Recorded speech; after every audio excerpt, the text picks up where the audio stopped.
It's not just skin care, it's cell care. Shop now.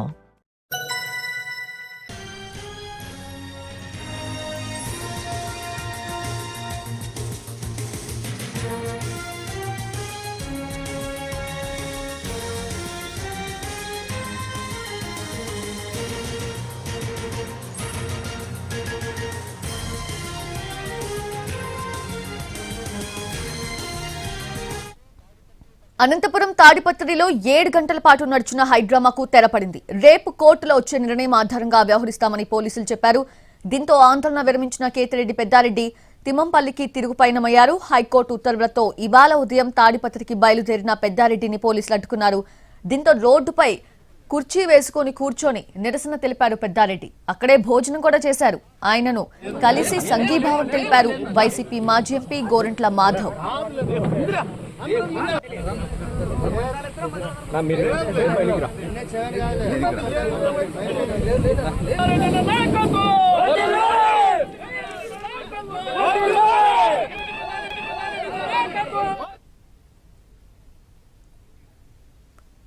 Latest updates తెలుసుకుందాము. మా ప్రతినిధి శ్రీనివాస్ సిద్ధంగా ఉన్నారు. శ్రీనివాస్, ఇప్పుడు ఆయన తిరుగు పయనం అయ్యారు కాబట్టి అక్కడ మొత్తం క్లియర్ అయిందా? ఎలా ఉంది సిచ్యువేషన్ అక్కడ? సౌజన్య, తాడిపత్రిలో మరోసారి అదే సీన్ రిపీట్ అయిందని చెప్పవచ్చు. ఏదైతే ఉందో ప్రధానంగా ఇవాళ హైకోర్టు ఆదేశాల మేరకు 10 నుంచి 11 గంటల మధ్యలో పెద్దారెడ్డి తాడిపత్రికి వెళ్లాల్సి ఉంది. అయితే శాంతి భద్రత కారణంగా నారాయణరెడ్డిపల్లి వద్ద పోలీసులు పెద్దారెడ్డిని అడ్డగించడం జరిగింది. అక్కడి నుంచి కదలకుండా చేశారు. అక్కడనే ఏదైతే ఉందో నారాయణరెడ్డిపల్లిలో పెద్దారెడ్డి అడ్డగించిన చోటే దాదాపుగా 5 గంటల వరకు ఆయన అక్కడే బైఠాయించిన పరిస్థితి. చివరికి రేపు హైకోర్టులో లంచ్ పిటిషన్ మోషన్ కావడంతో రేపు ఏ తీర్పు వచ్చినా తాము దానికి పాటిస్తామని చెప్పి పోలీసులు అతనికి నచ్చజెప్పే ప్రయత్నం చేశారు. ఏదేపాటికి తాడిపత్రిలో గత కొన్ని రోజులుగా పెద్దారెడ్డి తాడిపత్రికి వెళ్ళడానికి ప్రయత్నించడం, ఆంక్షల నేపథ్యంలో అడ్డుకోవడం, సేమ్ సీన్ రిపీట్ అవుతుంది. అదే రచ్చ కొనసాగుతుందని చెప్పవచ్చు. పెద్దారెడ్డి తాడిపత్రికి వెళ్తానన్న ప్రతిసారి జేసీ వర్గీయులు తాడిపత్రులు పెద్ద ఎత్తున అభిమానులతో కలిసి కార్యక్రమాలు ఏర్పాటు చేస్తున్నారు. ఈ కార్యక్రమాల ఏర్పాటుతో పెద్దారెడ్డి తాడిపత్రిలోకి అడుగు పెట్టాలంటేనే పోలీసులు లా అండ్ ఆర్డర్ సమస్య వస్తుందని ప్రధానంగా చెప్తున్న పరిస్థితి. ఇప్పటికే 3 సార్లు ఈ ఘటన జరుగుతూ అతను హైకోర్టును ఆశ్రయించే పరిస్థితి. హైకోర్టు ఆదేశాల మేరకు ఇవాళ 10 నుంచి 11 గంటల మధ్యలో వెళ్లాల్సి ఉండగా పోలీసులు కూడా ఇవాళ తీవ్ర స్థాయిలో అడ్డగించి చెప్పిన పరిస్థితి ఉంది. ఎందుకంటే లా అండ్ ఆర్డర్ సమస్య వస్తుంది. పెద్ద ఎత్తున జేసీ వర్గీయులు తాడిపత్రిలో విగ్రహావిష్కరణకు వచ్చారు.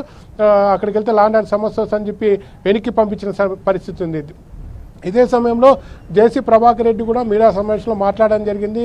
గతంలో ఏం చేశారో అది ఒకసారి గుర్తు చేసుకోవాలని, వైసీపీ హయాంలో తమ కార్యకర్తలపై కేసులు పెట్టడం, అలాగే తమకు సంబంధించిన ఎవరైతే అంశడు ఉన్నాడో రవీంద్రారెడ్డిని జిల్లా బహిష్కరణ చేసిన విషయాన్ని కూడా గుర్తు చేసుకోవాలని చెప్పి చెప్తున్న పరిస్థితి. హైకోర్టు ఆంక్షలు విధించిన హైకోర్టు తాడిపత్రికి ఎంట్రీకి ఇచ్చినప్పటికీ రవీంద్రారెడ్డిని అలౌ చేయని విషయాన్ని కూడా ప్రభాకర్ రెడ్డి చెప్తున్న పరిస్థితి. మరోవైపు పెద్దారెడ్డి అయితే మాత్రం పోలీసులంతా జేసీ ప్రభాకర్ రెడ్డి చెప్తున్న మాటలు వింటున్నారు. జేసీ కనుసన్నల్లోనే తాడిపత్రిలో పోలీసు వ్యవస్థ నడుస్తుందని చెప్పి ఆరోపించిన పరిస్థితి. ఏదైనప్పటికీ ఇవాళ హైడ్రామాకి 5 గంటల సమయంలో తెరబడింది. ఆయన్ని కొంతసేపు క్రితమే పోలీసులు తిమ్మంపల్లికి పంపించిన పరిస్థితి. రేపు హైకోర్టులో లంచ్ మోషన్ పిటిషన్ తర్వాత ఎలాంటి తీర్పు వస్తుంది, దానికి అనుగుణంగా ఎలాంటి చర్యలు తీసుకోవాలని చెప్పి ఇటు పోలీసులు భావిస్తున్నారు. అటువైపు పెద్దారెడ్డి కూడా తనకు అనుకూలంగా తీర్పు వస్తే తాడిపత్రికి మరోసారికి వెళ్ళడానికి ప్రయత్నిస్తానని చెప్పి చెప్పిన పరిస్థితి. ఇవాళ అయితే మాత్రం దాదాపుగా 7 గంటలకు ఒక హైడ్రామా నడిచిందని చెప్పవచ్చు. Srinivas, thanks for the live updates.